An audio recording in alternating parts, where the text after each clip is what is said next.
Instagram మొత్తం మీ ఒక క్యూట్గా ఒక బూతు తిట్టారు. సో అది అంటే అమ్మాయిలు బూతులు తిడితే ఎంత క్యూట్గా ఉంటుందా అన్నట్టు వైరల్ అయింది. సో అలా తిట్టడానికి రీజన్ ఏంటి? మీకు సిద్ధు జొన్నలగడ్డ గారికి ఏమైనా కాంట్రవర్షియల్ థింగ్స్ ఏమైనా జరిగినాయి? కాంట్రవర్సీ కావాలా నీకు? అయ్యే కాంట్రవర్సీ కావాలా? అలా కాదు సిద్ధు గారు, అసలు ఏమైంది? ప్రాబ్లం ఏంటి? సిద్ధు గారికి రాశి గారికి అసలు ప్రాబ్లం ఏం జరిగింది? చాలా ప్రాబ్లం లేదు, అస్సలు లేదు, ప్రాబ్లం లేదు. మరి మీరు అలా అనడానికి రీజన్? లేదు, ఫస్ట్లీ నాకు తెలియదు ఆ వర్డ్ ఒక బూతులని.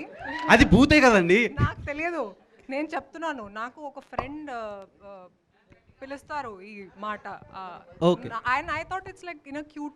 కాదు సినిమాలో ఒక సీన్ ఉంది, దాంట్లో హర్ష నన్ను అంటాడు ఓకే ఆ మాట రే అని చెప్పి అంటాడు. అంటే నాకు తెలుసు అది ఎక్కడో చూసి కదా, అది నార్మల్గా అనుకుంటుంది అది అట్లా లేదు